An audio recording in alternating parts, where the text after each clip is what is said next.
చూసుకున్నట్లయితే సంవత్సర కాలం మన 12కి ముగిసింది మేడం. కూటమి ప్రభుత్వాలు వచ్చాయి, గత ప్రభుత్వాలు చూశారు. జగన్మోహన్ రెడ్డి గారు కూడా విస్తృత స్థాయి సమావేశాలు పెడుతున్నారు కార్యకర్తలతో. నిన్న యువతతో పెట్టారు, యువ నాయకులతోనూ పెట్టారు. ఎలా అయితే ఉందో ఇచ్చిన మాట కట్టుబడి ఉండాలి, ఇప్పుడే ఎదగాలి ఒక కార్యకర్తగా నుంచి నాయకుడిలాగా ఎలా అనిపించింది అంటున్నారు. ఈ సంవత్సర పరిపాలనలో ఏమేమి బాగా జరిగాయని మీ అభిప్రాయం? ఏమేమి బాగా జరిగినాయి అంటే రోడ్లు ఒకటి బాగా జరిగినాయండి. రోడ్లు బాగున్నాయి. ఈ పథకాలు అనేవి కానీ వెంటనే అయితే ఎవరు ఏం చేయలేదు. ఇప్పుడు రీసెంట్గా ఇప్పుడు స్టార్ట్ చేశారు. ఉచిత బస్సు అన్నారు, 1 సంవత్సరం అయింది, ఉచిత బస్సు ఏం లేదు. అన్నీ నిదానంగా చేస్తారంటున్నారు. మరి ఇప్పటి వరకు అయితే జరిగింది ఏం లేదు. పిల్లలకి వేశారు కదా అమ్మఒడి, అది మాత్రం కొంతమందికి వేశారు, కొంతమందికి వేయలేదు. అదేమంటే అకౌంట్స్ ప్రాబ్లమ్స్ అంటున్నారు. ఇంకొక విషయం వస్తే 15,000 నుంచి 13,000కి వచ్చింది. యూకే విశ్వసనీయతలకి గతంలో మేము మా మాట ఇచ్చి తప్పలేదు మాజీ ప్రభుత్వ నాయకులు ఇలా అంటున్నారు. అయితే ఏంటి అంటే ఇచ్చిన పథకాలన్నీ కూడా మేము పారదర్శకంగా అమలు చేసి ఉన్నాము, ఎవరిని మోసం చేయలేదు అంటున్నారు. వీళ్ళు కూడా 3వ తారీఖు నుంచి కూడా గడప గడపకి వస్తామంటున్నారు. ఇంకా ఎంత బ్యాలెన్స్ ఉంది, ప్రభుత్వాలు ఇవ్వాల్సిన ఈ సంవత్సర పాలనలో చెప్పినవి ఏంటి, నిజంగా అమలైనవి ఏంటి అని అడుగుతారంటే ఎలా అనిపిస్తుంది? అడగడం అంటే ఇప్పటి వరకు జరిగిందంటూ ఒకటే అండి, అమ్మఒడి తప్ప ఇంకేమీ జరగలేదు. ఏ పథకాలు కూడా ఇది అవ్వలేదు. ఇంకా చిరు వ్యాపారస్తులు కూడాను చాలా ఇబ్బందులు పడుతున్నారు. వాళ్ళకి కూడా సపోర్టింగ్గా ఉంటామన్నారు, బట్ ఇప్పటి వరకు అయితే సపోర్టింగ్ ఏం లేదు.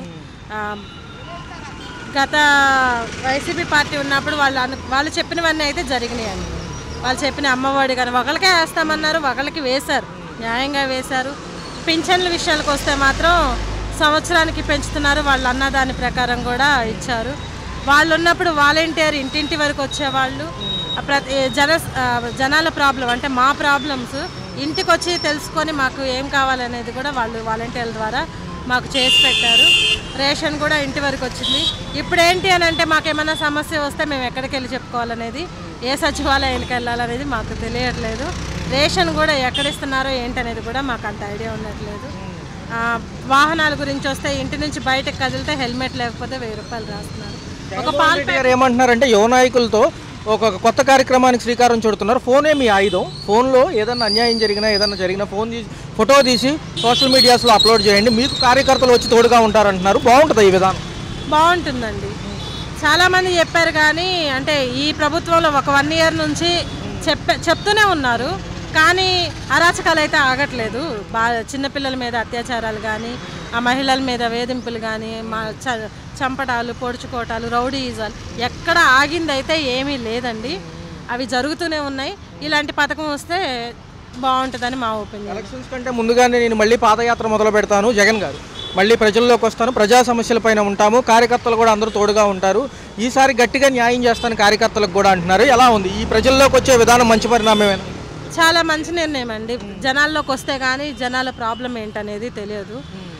ఈ 1 ఇయర్ ఎంతగా అయితే ఎవరు ఇబ్బంది పడ్డారో, మరి ఇబ్బంది పడలేదో, వాళ్ళ అవసరాలు ఏంటనేది జనాల్లోకి వచ్చి తెలుసుకొని వాటి ప్రకారం న్యాయం చేస్తే బాగుంటుందని మా అండి. చూసుకున్నట్లయితే సంవత్సర పరిపాలన నిమిత్తం మన జూన్ 12కి అయ్యింది. సో ఏమంటున్నారంటే ఈ సంవత్సర పరిపాలనలో ఆర్థిక పరిస్థితులను గాని పెట్టడానికి సమయం పట్టిందని, రెండోది ఏంటంటే తొలి అడుగు కింద కూటమి ప్రభుత్వ నాయకులు, ఎమ్మెల్యేలు కూడా గడప గడపకి వస్తామంటున్నారు. ఏమంటారు దాంట్లో? మంచి సార్, మంచి ప్రోగ్రాము. మన గ్రీవెన్సెస్ అన్ని కూడా చెప్పుకోవచ్చు వాళ్ళకి. మరి వాళ్ళు వస్తారా తెలియదు, చెప్తున్నారు, వస్తున్నామని చెప్తున్నారు. రానివ్వండి, మన అన్ని చెప్పుకోవచ్చు కదా మన ఇబ్బందులు. మాజీ ప్రభుత్వ నాయకులు 3వ తారీఖు నుంచి వస్తామంటున్నారు. రేపు చూసుకుంటే నిన్న 1 కాబట్టి ఇవాళ వీళ్ళు మొదలవుతున్నారు. వాళ్ళు కూడా వచ్చి ఇంకా ఎంత బ్యాలెన్స్ ఉంది, ఎన్ని పథకాలు ఉన్నాయి, ఏమి ఇవ్వాలి, గవర్నమెంట్ అప్పులు ఎన్ని ఉన్నాయి కూడా చెప్తామంటున్నారు. ఏదైనా ఒక గ్రీవెన్స్ ఉంది. మాకు సింగనగర్లో ఫ్లడ్స్ వచ్చి అని సబ్మిట్ చేయని కదా, అందరికీ లాస్ట్ మనిషి వరకు కూడా మేము కాంపెన్సేషన్ ఇస్తా ఉన్నారు. ఏది ఇవ్వాల వచ్చి చూడమన్నారు. ప్రతి గడపకి వచ్చి వాళ్ళని అడగమనండి, ఎవరెవరికి వచ్చింది, ఎవరికి రాలేదు. అది చెప్పుకుందాం చూస్తున్నాం మేము. సరే, ధరల అంశాలు కానివ్వండి, మిగతా సామాన్యులకి ఎప్పుడు government okay sir, government okay. ఒక్క గ్రీవెన్స్ మాకు ఉందా చెప్పుకోవాలి మేము అంతే. జగన్ గారు కూడా మళ్ళీ ప్రజల్లోకి వస్తాను, పాదయాత్రలు చేస్తానంటున్నారు 2029 ఎలక్షన్స్కి. నిన్న విస్తృత స్థాయి సమావేశం జరిగింది యువ కార్యకర్తలతో. వాళ్ళు కూడా నాయకులుగా మారమంటున్నారు. ఎలా ఉంది ఈసారి యువతను ఎక్కువ ఫోకస్ చేస్తున్నారు ఆయన? ఏమో సార్, మరి జగన్ గారు మొన్న చాలా ఇదిగా ఓడిపోయారు కదా, మళ్ళీ వస్తారో రాలనేది కూడా గ్యారంటీ లేదంటున్నారు. మరి ఖచ్చితంగా పాదయాత్ర చేస్తానంటున్నారు ఆయన. మంచిదే కదా సార్, పాదయాత్ర చేయమా, మరి మంచిదే కదా, వాళ్ళ పార్టీ కోసం చేసుకోవాలి కదా. అది మరొక అంశం ఏంటంటే సార్, ఇందులోనే ప్రజల దగ్గర ఫోన్ ఉంటుంది కదా, దీంట్లో ఏదైనా అన్యాయం జరిగినా ఏదైనా ఇబ్బందులు ఉన్నా ఫోటో తీసా అంటే సోషల్ మీడియాలో పెడితే కార్యకర్తలు వస్తారు, మేము అండగా ఉంటామని జగన్ గారు అంటున్నారు నిన్న meeting. Very good sir, very good, very good. I appreciate him. అప్పుడు సంక్షేమ పథకాలు మేము చెప్పినట్టుగా ఇచ్చాము, మేము విలువలకు విశ్వసనీయతకి ఎక్కువ శాతం ఇచ్చాం కదా, ఇంపార్టెన్స్ అంటున్నారు, నిజమేనా? Sir I cannot comment. Polavaram Amaravati గురించి ఏమంటారు? మంచి ప్రోగ్రెస్ ఉందని చదువుతున్నాం సార్, మీడియాలో చదువుతున్నాం, మంచి ప్రోగ్రెస్ ఉందని. సెంట్రల్ గవర్నమెంట్ కూడా మంచి ఇచ్చేస్తుంది కదా, కోఆపరేట్ చేస్తుంది కదా, వెరీ గుడ్. నెల్లూరు పర్యటన ఉంది, యాక్చువల్గా రేపు అయింది, నెల్లూరు వెళ్లాల్సి ఉంది పర్యటన, మాజీ ముఖ్యమంత్రి గారిది పర్యటన రద్దు అయింది. హెలికాప్టర్ ల్యాండింగ్ కానీ క్యాన్వాయ్ పర్మిషన్ లేవు, జనాలు చనిపోతున్నారు, కార్లు టైర్లు కింద పడారు. ఏమో సార్ నాకు తెలియదు. ఎలా ఉంది టోటల్? Okay okay. ఎలా అనిపిస్తున్నాయి? బతకగల పరిస్థితి ఉందా?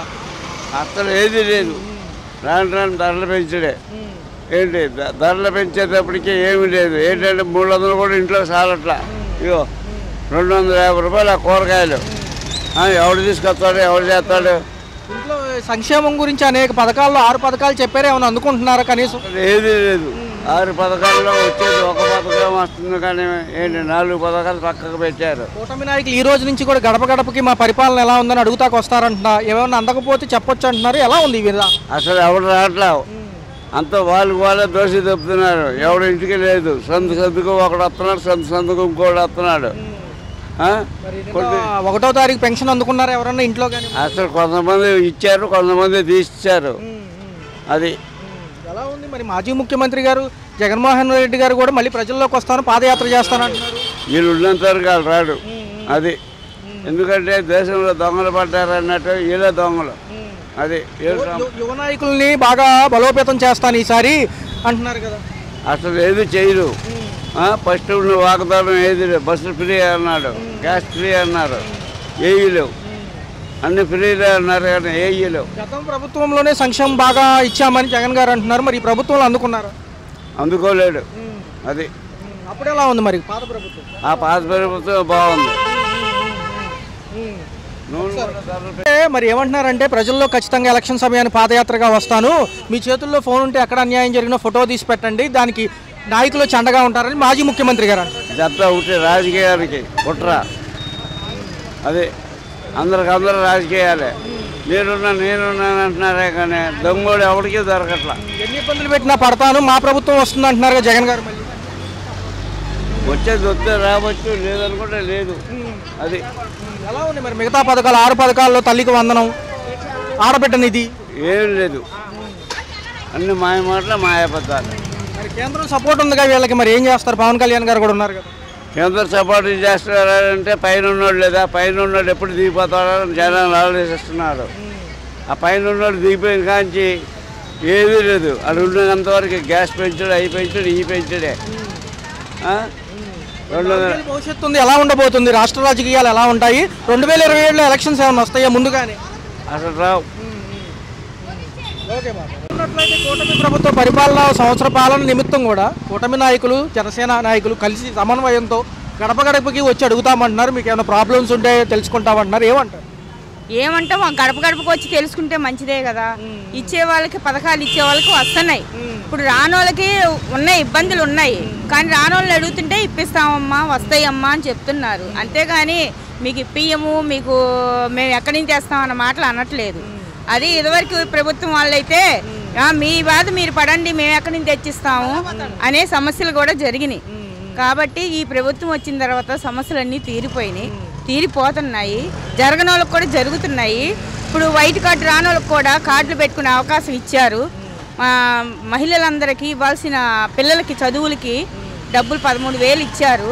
వేసే వాళ్ళందరికీ వచ్చినాయి, రానోళ్ళంటూ లేరు, చదువుకున్న వాళ్ళందరికీ వచ్చినాయి, ఇబ్బంది లేదు, బాగానే ఉంది. ప్రభుత్వ పిల్లలు చదువుకునే గవర్నమెంట్ స్కూళ్ళు కూడా బాగానే ఉన్నాయి, అన్నీ బాగానే అందిస్తున్నారు. చూసుకున్నట్లయితే జగన్మోహన్ రెడ్డి గారు మళ్ళీ ప్రజల్లోకి వస్తానంటున్నారు, ఎలక్షన్స్ కంటే ముందు పాదయాత్ర అంటున్నారు. ఆయన కూడా కొన్ని చెప్తున్నారు, అప్పుడు ప్రభుత్వంలో పారదర్శకంగా ఇచ్చాం పథకాలన్నీ, మేము ఎక్కడ వంక పెట్టలేదు అంటున్నారు. అప్పుడు ఏమన్నా గమనించారు? అప్పుడు వాళ్ళు పథకాలు ఇస్తున్నామన్నారు కానీ ఇచ్చే వాళ్ళకి వచ్చినాయండి, అందే వాళ్ళకి అందినాయి, అందే వాళ్ళకి ఏం లేదు. ప్రభుత్వం పట్టించుకొని మహిళలు కూడా పట్టించుకొని చేస్తే మహిళలు కూడా పర్వాలేదు ఈ ప్రభుత్వం వచ్చింది అనుకుంటారు. కానీ ఈ ప్రభుత్వం వాళ్ళు పట్టించుకున్నట్టు ఆ ప్రభుత్వం పట్టించుకోలేదు. మాజీ ప్రభుత్వాలు మరొక అంశంలో నిన్న మీటింగ్లో యువ నాయకులతో మీటింగ్ చేశారు మేడం జగన్మోహన్ రెడ్డి గారు. ఆయన ఏమంటున్నారంటే మీ చేతిలో ఫోన్ ఉంటే ఏదైనా అన్యాయం జరిగినా సమస్య ఉన్న ఫోటో తీసి పెడితే మాజీ ప్రభుత్వ నాయకులు వచ్చి కూడా మీకు అండగా ఉంటారంటున్నారు. నిజంగా జరుగుతుంది? ఏది జరిగేది ఫస్ట్లో ఆయన ఉన్నప్పుడే జరగంది, ఇప్పుడు ఎలా జరుగుతుంది అది చెప్పండి. మాకు అది కావాలి, మాకు ఆన్సర్ కావాలి. ఆయన ఏం చేశాడు, ఆయన ఏం చూపించాడు, ఆడవాళ్ళకి మహిళలకి ఏం చేశారు? మాకు అన్ని అన్యాయమే జరిగినాయి, న్యాయం జరిగింది లేదు. కానీ పిల్లలకి ఏదో డబ్బులు వేశారు, మహిళలకి ఏదో డబ్బులు వేశారు, 45 ఏళ్ళకి డబ్బులు వేశారు. ఈ కాదు, మాకు కావాల్సిన జరగాల్సినవి జరగాల, మాకు జరగలేదు.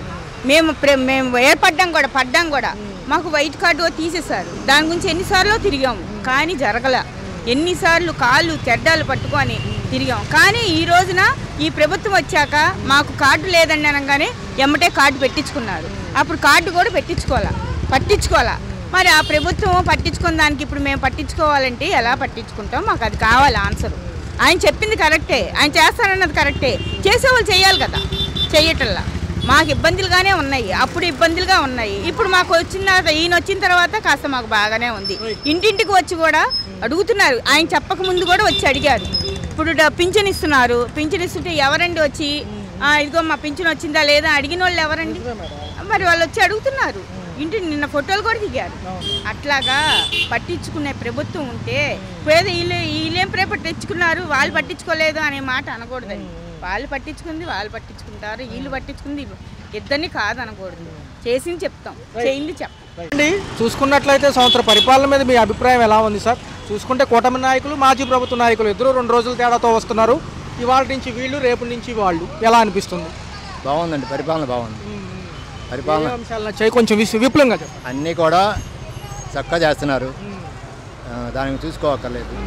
ఇంకా బాగా ముందు బాగా చేయాలని కోరుకుంటున్నాం. అది 6 పథకాల్లో కూడా 3 కొంచెం వ్యయ ప్రయాసాలు పడినా ప్రభుత్వం ఇస్తానంటుంది, ఇచ్చింది కూడా ఆల్రెడీ. మరి మిగతాయి కూడా ఇస్తామంటుంది, టైం పడుతుంది. ఎలా అనిపిస్తుంది? చేస్తారండి, వాళ్ళు చేస్తారు, దాని గురించి చూసుకోవక్కర్లేదు. పరిపాలన బాగుంది, ఇంకా ముందు బాగా అభివృద్ధి చేస్తారని బాగా నమ్మకం. అయితే నిన్న మీటింగ్ జరిగింది సార్. మాజీ ప్రభుత్వ ముఖ్యమంత్రి గారు యువ నాయకుల్ని కొంచెం బలోపేతం చేయడానికి ప్రసంగించారు. ఏమంటున్నారంటే యువ నాయకులు కార్యకర్తల నుంచి ఒక నాయకుడిగా మారాలంటే టైం ఇదే, ప్రతిపక్షంలో ఉన్నాం కదా, సమస్యలతో జనంతో ఉండండి, జనం ఇంటి దగ్గరికి వెళ్ళండి అని ఆయన అంటున్నారు. మరి ఆహ్వానిస్తారా ప్రజలు? గతంలో ఓడిపోయి ఉన్నారు కదా. లేదు, ఆహ్వానించరండి. ఎందుకంటే ఇంతకుముందు చేసిన పరిపాలన సరిగా లేదు కదా, వచ్చినా ఏమీ పరిపాలన వాళ్ళు చేయలేదు. దాని గురించి వాళ్ళ గురించి చెప్పుకోవడం కూడా అనవసరం. అది ఎందుకంటే వాళ్ళు ఏం చేశారని మనం మెచ్చుకోవాలి చెప్పండి? ఏమీ చేయలేదు కదా. అందుకని వాళ్ళ గురించి వాళ్ళు ఎవరు వచ్చినా సరైన సమాధానం కూడా చెప్పలేదు ఎవరు. 2029 కంటే ముందు నుంచే పాదయాత్రలో ఉంటారు, ప్రజల్లో ఉంటారని జగన్ గారు అంటున్నారు. అవుతుందా? మళ్ళీ ఏమన్నా అవదండి. ఆయన ఎన్ని చేసినా చాలా ఇబ్బందులు పడ్డారు జనాలు. ఇందులో ఒక అంశం చెప్పారు సార్, మీ దగ్గర ఫోన్ ఉంటే కనుక ఏదైనా అన్యాయం జరిగినా లేకపోతే ఇబ్బంది ఉన్నా ఫోటో తీసి సోషల్ మీడియాలో పెట్టమంటున్నారు. అప్పుడు కార్యకర్తలు వచ్చి అండగా ఉంటారు సమస్యకి. అయితే లేదా ఏదైనా ఇబ్బంది ఉంటే అప్పటికప్పుడు క్లియర్ చేస్తారంటున్నారు. ప్రస్తుత మరి కూటమిలో ఉన్న వాళ్ళు ఇటు ఉన్నారు కదా, మరి మాజీ వాళ్ళకి ఆ అవకాశం ఉంటుందా ప్రాబ్లమ్ సాల్వ్ చేసే అవకాశం? ఉండదండి, ప్రాబ్లం చేయలేరు. వాళ్ళు ప్రాబ్లం సృష్టించి వెళ్ళారు కదా, ఇప్పుడు ప్రాబ్లంని ఎలా సాల్వ్ చేస్తారు? వాళ్ళు చేయలేరు. ఆల్రెడీగా జనాలు ఇసుకుపోయి ఉన్నారు. కొంతకాలం వీళ్ళు పరిపాలన తేడా వస్తే ఏమన్నా తప్ప వాళ్ళు ఏం చేసినా చెల్లదు. అది ఎలా ఉంది సార్? మరి యువ నాయకులకి ఎంతవరకు ఫోకస్ ఉంటుంది ప్రజా సమస్యలపై? నిజంగా ప్రజల్లోకి వస్తారా? ఆయన చెప్పినట్టు దిశానిర్దేశం చేశారు కదా. ఇది వాళ్ళ ప్రభుత్వం అండి, కష్టం అండి. వచ్చినా యువ నాయకులు వచ్చినా వాళ్ళు మటుకు ఏం చేస్తారా? ఏం చేయలేరు. టోటల్గా చూసుకుంటే అమరావతి, పోలవరం మీద ఎక్కువ ఫోకస్ ఉంది సార్. ఈసారి రెండు కనుక 2027 లోపల ఒక కొలిక్కి వస్తే మొదటి దశ పనులేమో అమరావతికి, పోలవరం కొంచెం ఎండింగ్ కన్నా వచ్చినా కానీ కొంచెం పాజిటివ్ ఉంటుందంటారా? పోలవరం కన్నా అమరావతి కన్నా పోలవరం ముందు వస్తే సంతోషపడతారు అందరూ. ఎందుకంటే నీళ్లు వస్తాయి, రైతులు సుఖపడతారు కొంచెం. దానివల్ల ప్రభుత్వానికి కూడా మంచి రెస్పాన్స్ వస్తుంది. బీజేపీ మధ్యలో మరి ఇంకోసారి పరిపాలనలోకి రావడానికి జమిలీని ఏమన్నా ఎన్నికల్ని ప్రోత్సహిస్తుందా? మళ్ళీ రద్దు చేసి మొత్తం అంతా కూడా మళ్ళీ జమిలీ ఎన్నికలకి వెళ్ళి ఏమైనా ఉందా? ఎందుకంటే మరోసారి పట్టపగ్గాలు రావాలంటే ముందుగానే ఎలక్షన్కి వెళ్తామనే యోచనలో ఉన్నారు కదా, పార్లమెంట్లో బిల్ పాస్ అవ్వాలి. దానికి కూడా అదే దాని గురించి పెద్దగా నాకు అవగాహన లేదు. దాని గురించి నాకు పెద్దగా అవగాహన అండి. ఎలా అనిపిస్తుంది సంవత్సర పరిపాలనకు సంబంధించి? ఇప్పుడు ఎవరైనా ప్రతిపక్షంలో ఉన్నప్పుడు రేపు ఓట్ల కోసం 10 మందిని పోగు చేసుకొని తిరగాలి. ఏంటి ఎవరికో నా 2 ముగ్గురు ఏదైనా జరుగుద్ది, జరగకుండా ఉండదు. దానికోసం వాళ్ళని వెనకేసుకొని రేపు నేను రావాలి, మీరందరూ నా వెనక రండి అని రావస్తే గుమ్మం తిరగవచ్చు, అడుక్కోవడానికి తప్పు లేదు. అయితే ఇప్పుడు పరిపాలన మట్టికి చంద్రబాబు నాయుడు గారు నెంబర్ 1గా చేస్తున్నాడు. ఇవాళ రోడ్లు కానీ, డ్రైనేజీలు కానీ, కాలువలు కానీ, మరి బుడమేరులో పూడికలు తీస్తాం కానీ, మరి డ్రైనేజీ బిడలు లేపిస్తాం కానీ ఇవాళ బ్రహ్మాండంగా జరుగుతుంది. మరి ఆయన మంచి మేధోగల నాయకుడు. ఇచ్చిన హామీలపైన కట్టుబడి ఉంటాము, సమయం పట్టినా ఖచ్చితంగా ఇచ్చి తీరుతాము, ప్రణాళికలన్నీ వేసి ఉంచామని చెప్తున్నారు సభలు సమావేశాల్లో. నిన్న పెన్షన్ పంపిణీలో కూడా మంచి యాక్టివ్గా ఉన్నారు ఆయన. ఎలా అనిపిస్తుంది? 1వ తారీఖు కల్లా ఇచ్చేస్తున్నారు. మాకు 1వ తారీఖుకి ఎంప్లాయీకి అందరికీ, పర్మనెంట్ వాళ్ళకి కానీ, మరి వీళ్ళకి కానీ అందరికీ ఒకసారి 1వ తారీఖు పడిపోతాయి నైటు. ఏంటి పెన్షన్లో ఏం ట్రబుల్ రావట్లా. అట్లా స్టోర్ బిల్లు కూడా స్టోర్లకి వెళ్ళిపోయి ఇప్పిస్తున్నారు. ఆయన బాగానే పరిపాలన, చంద్రబాబు నాయుడు గారి పరిపాలన ఇవాళ నెంబర్ 1గా ఉంది. సార్, మాజీ ముఖ్యమంత్రి గారు నెల్లూరు పర్యటన అయితే అర్ధాంతరంగా ఆపేశారు, పర్మిషన్స్ లేవని చెప్పి. మరి చూసుకుంటే నిన్న యువ నాయకులతో భేటీ అయ్యారు. ఆయన ఏమంటున్నారంటే మరొకసారి పాదయాత్రగా ఎలక్షన్స్కి ముందు మేము ప్రజల్లోకి వస్తాను అంటున్నారు. నేను నిబద్ధత కలిగిన నాయకుడిని, విలువలు విశ్వసనీయతకి ఎక్కువ ప్రాధాన్యత ఇచ్చానంటున్నారు. నిజమేనా? మాజీ ముఖ్యమంత్రి ఎవరైనా ప్రజల కోసమేగా రేపు ఓట్లు అడుగుతానికి వచ్చేదైనా. ఇప్పుడు ఏదైనా ఒకటి జరిగిందనుకో దాన్ని బుధాన్ని వేసుకొని రావాల్సిందే ప్రతిపక్షంలో ఉండేవాళ్ళు. అట్లాగే ఏదో ఒకటి జరిగింది ఎక్కడో, దాన్ని మరి ప్రజల్లో మరి చూపిస్తారుగా. పలానా జగన్మోహన్ రెడ్డి గారు రోడ్డు మీదకి వచ్చాడని ఆయన మేరుమానం కోసం 10 మందిని పోగు చేసుకొని వస్తున్నాడు. ఇక్కడ పరిపాలన బాగా జరుగుతుంది. చంద్రబాబు నాయుడు గారి పరిపాలన బ్రహ్మాండం జరుగుతుంది. ఏదైతే ప్రతిపక్షంలో ఉన్నప్పుడే మనము కార్యకర్తలుగా ఎదగడానికి కానివ్వండి, ఒక నాయకుడిగా వెళ్ళడానికి అవకాశం ఉంటుంది. ఇదే మంచి ఛాన్సు, మీరందరూ ఎదగాలి, నా సూచనలు పాటించండి అని నేను జగన్మోహన్ రెడ్డి గారు విస్తృత స్థాయి సమావేశంలో చెప్పడం జరిగింది. ఎలా అనిపిస్తుంది? మీ ఫోనే ఆయుధం అంట, ఏం జరిగినా ఫోటో తీసి సోషల్ మీడియాలో పెట్టమంటున్నారు. ఈ నాయకులు, మాజీ ప్రభుత్వ నాయకులు అండగా ఉంటారంట ఏ సమస్య వచ్చినా. నిజమేనా? ఇప్పుడు ప్రతిపక్షంలో ఉన్నప్పుడు మరి మండగా ఉంటాననుకోక నేను రాలేను అన్నాడుగా. రేపు ఓట్ల కోసం కావాలి కదా, అందుకనే ఆయన అంటాడు. ఇప్పుడు ఎవరైనా అంటారు ప్రతిపక్షంలో ఉన్నప్పుడు నాకు రేపు ఓట్లు కావాలి కాబట్టి మీకు అండగా ఉంటాను, నేను దండగా ఉంటాను, నాకు ఏదైనా సమస్యలు ఉంటే చెప్పండి అంటాడు. ఇక్కడ అండకుంటాను దండుకుంటున్నారు. ఇక్కడ బాగా పరిపాలన బాగుందిగా, ఏం రానిస్తలేదుగా ఆయన, ఏ తేడా రానియలేదు చంద్రబాబు నాయుడు గారు. ఆయన నాయకత్వం ప్రమాణం నడుస్తుందిగా. రోడ్డు మీద ఉరుకులు తోలుతున్న నాయకత్వం.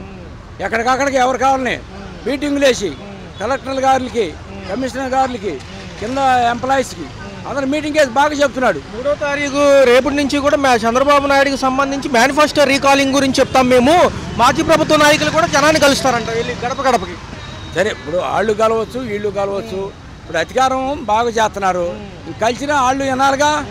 జనం కూడా పరిపాలన చంద్రబాబు నాయుడు గారిది నెంబర్ 1గా ఉంది. ఆయన చెప్తున్నాడు, అందరికి ఏది కావాలో చేస్తున్నాడు. ఇంకా నువ్వు వెళ్ళినా కూడా సుఖమే ఉంది, చెప్పుకుంటమే కానీ ఏమి లేదు అక్కడ. హలో, తెలుగు రాజ్యం ఛానల్ చూస్తున్నారా? సామాజిక, రాజకీయ, జీవన చిత్రణే తెలుగు రాజ్యం. అతిశయోక్తులు, అసత్యాలు ఉండవు. రాజకీయ కోణం కాదు, ప్రజా కోణమే కొలబద్ద. తెలుగు రాజ్యం వీక్షణ మీ ఉత్తమ అభిరుచికి నిదర్శనం.